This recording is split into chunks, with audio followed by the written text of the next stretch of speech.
Pada kesempatan kali ini, saya akan mempresentasikan terkait analisis bisnis dari sebuah perusahaan BUMN Indonesia yang bergerak di bidang jasa pelayaran, yakni Pelayaran Nasional Indonesia.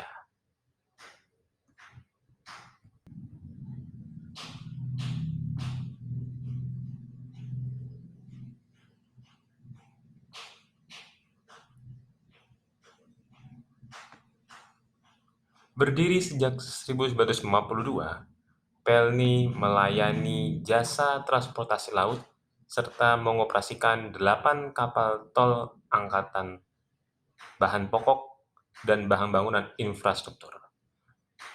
Selain itu, Pelni juga menyediakan layanan keaginan kapal dan paket wisata bahari ke berbagai daerah di Indonesia.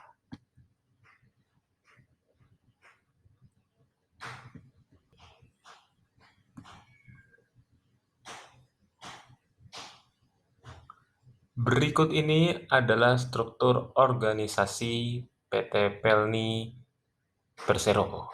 Ya, seperti pada perusahaan umumnya, Pelni dipimpin oleh seorang dirut, direktur utama, yang diawasi oleh Dewan Komisaris, serta dirut tersebut membawahi berbagai direktur di beberapa bidang.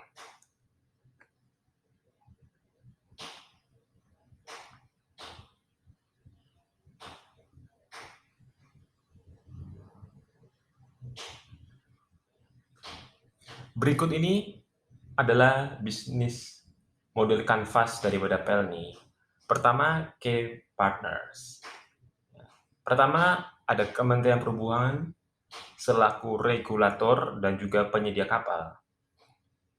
Kedua, ada pelabuhan sebagai tempat bersandarnya kapal. Ketiga, ada pemasok kapal. Dan yang terakhir adalah mitra penjualan dan travel agent. Mitra penjualan di sini adalah minimarket yang melayani penjualan tiket Pelni. Serta travel agent ini sifatnya online. Kemudian ada key activities. Yang pertama adalah pengangkutan ke berbagai daerah, baik itu penumpang maupun barang kargo. Yang kedua ada penjualan tiket. Penjualan tiket ini dilaksanakan melalui berbagai saluran yang akan dijelaskan pada segmen channels. Yang terakhir adalah pelayanan penumpang di dalam kapal yang terdiri dari beberapa kelas. Pelayanan Pelni diawaki oleh beberapa SDM yang tergolong sebagai key resource, yakni nahkoda, teknisi, pelayan penumpang, tenaga penjualan tiket, dan lain sebagainya. Selain SDM, key resources daripada Pelni itu sendiri adalah kapal-kapal yang dimiliki, yakni kapal penumpang untuk melayani perjalanan laut jarak jauh, kapal perintis untuk melayani perjalanan jarak dekat, dan kapal tol laut, yakni kapal yang melayani angkutan kargo dalam suatu rute yang telah ditetapkan oleh pemerintah. Kemudian value propositions. Yang pertama, harga tiket Pelni relatif terjangkau dan layanan yang proporsional untuk setiap kelas tiket. Harga tiket kelas paling bawah hanya sekitar 200 hingga 300 ribuan. Sementara harga tiket kelas yang tertinggi mencapai 1 juta hingga 1,5 juta. Harga tersebut berlaku untuk rute Jakarta-Batam. Selain itu, keselamatan menggunakan kapal laut relatif cukup tinggi. Angka kecelakaan kasus yang dialami oleh kapal laut tidak begitu banyak terjadi, terlebih lagi yang memakan korban. Jangkauan destinasi Pelni sampai ke pelosok, yakni daerah-daerah yang tergolong 3T, seperti Nusa Tenggara Timur dan Papua. Selain itu,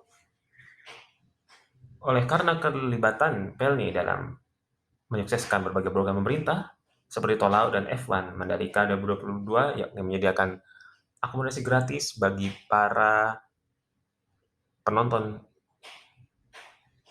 MotoGP di Mandalika yang akan menginap di kapal, tentu ia akan mendongkrak citra Pelni itu sendiri. Kemudian untuk customer relationship, informasi terkini terkait jadwal perjalanan kelas-kelas tiket yang tersedia disampaikan melalui berbagai media seperti website resmi, aplikasi, media sosial seperti Instagram, Facebook, dan WA.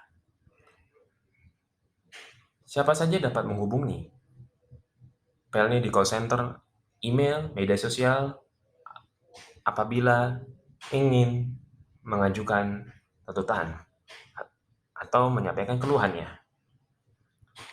Tiket Pelni dijual di berbagai saluran. Yang pertama website resmi, yang kedua aplikasi yang dapat diunduh melalui Google Play dan App Store. Selain itu juga dapat dibeli kantor cabang yang ada di berbagai daerah di Indonesia, call center dan WA, serta mitra penjualan dan travel agent. Pelni sendiri menyasar beberapa segmen. Pertama, masyarakat dari segala kelas ekonomi, ya, baik itu ekonomi bawah, menengah, maupun atas. Karena Pelni sendiri menyediakan berbagai kelas untuk setiap rutenya.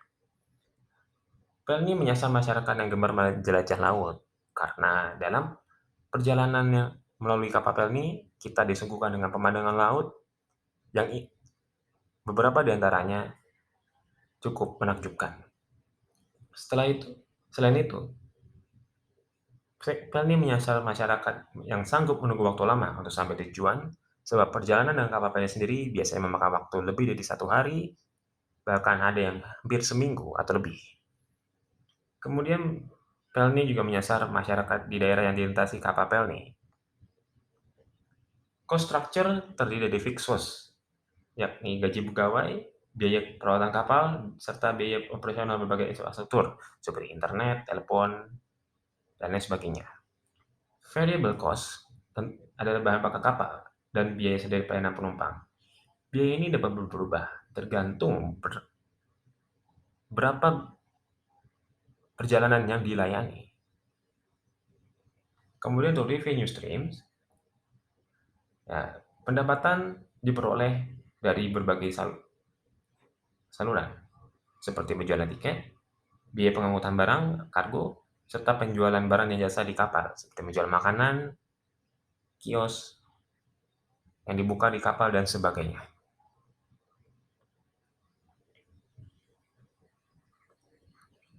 Berikut ini merupakan analisis pesta. Pertama, politik.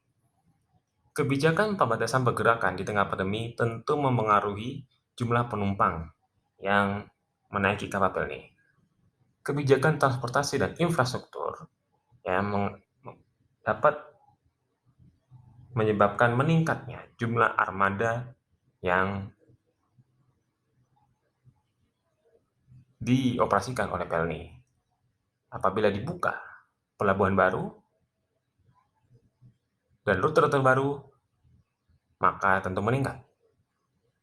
Kemudian ekonomi. Daya beli masyarakat dipengaruhi oleh berbagai faktor, seperti inflasi, pendapatan, dan sebagainya. Tentu ia mempengaruhi minat konsumen. Selain itu juga kebijakan distribusi produsen. Produsen dapat menyalurkan barangnya melalui berbagai saluran, baik itu kereta api, kapal laut, maupun pesawat, serta melalui truk. Kemudian social cultural, hari besar keagamaan. Biasanya, jumlah penumpang akan meningkat pada hari-hari tersebut. Kemudian preferensi transportasi masyarakat, apakah masyarakat kita banyak yang menggunakan kapal, serta tren wisata terkini. Ya, apabila daerah-daerah yang dilintasi oleh kapal pelni sedang tren di media sosial, maka berpeluang besar untuk dikunjungi oleh kapal pelni melalui lebih banyak rute. Kemudian ada teknologi. Perkembangan teknologi industri kapal dan teknologi informasi dan komunikasi untuk pemesanan tiket. Kemudian ada LAW, landasan hukum aktivitas pelni sebagai BUMN pelayaran, hukum pelindungan keselamatan penumpang dan barang.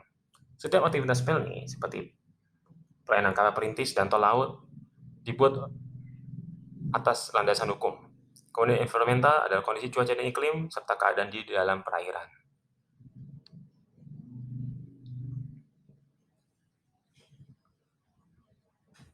Analisis five forces porter kapal penumpang. Yang pertama, tidak ada pilihan kapal selain pelni untuk perjalanan jarak jauh. Pelni satu-satunya penyedia transportasi kapal penumpang jarak jauh. Cukup sulit pendatang baru untuk masuk persaingan kapal penumpang. Moda transportasi lain lebih banyak peminatnya dan armadanya, serta tidak ada kompetitor sehingga tidak ada persaingan.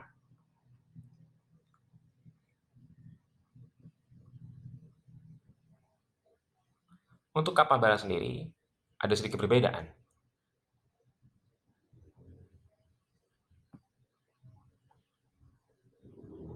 Yang pertama, terdapat beberapa pilihan transportasi barang lewat kapal selain pelni. Kedua, terdapat beberapa penyedia transportasi barang selain melalui kapal selain pelni. Kemudian sedikit sulit pendatang baru untuk masuk persaingan kapal penumpang. Moda transportasi kalian cukup banyak peminatnya, serta persaingan antar pelni dan kompetitor tidak begitu ketara. Untuk supply chain sendiri cukup sederhana, di mana produsen kapal memasok kapal terhadap pelni. Kemudian pelni menyediakan layanan bagi para penumpang maupun bagi yang ingin mengirimkan barang kargo. Rekomendasi strategi. Pertama, pertahankan kualitas pelayanan demi exposure positif. Demi kepuasan penumpang, termasuk travel guide yang menumpang kapal pelni, di mana travel guide ini biasanya akan meliput pengalaman mereka perjalanan. Apabila pelayanan yang diberikan baik, tentu mereka akan sampaikan itu baik, sehingga diharapkan mampu meningkatkan jumlah penumpang atau jumlah orang yang berminat untuk naik kapal. Kemudian ekspansi rute sampai ke luar negeri, buka rute ke negara-negara tetangga seperti Malaysia, Singapura, Brunei, dan Asia Timur seperti Cina, baik untuk kapal penumpang maupun kapal barang, serta tingkatkan kualitas aplikasi. Itu saja presentasi dari saya. Terima kasih.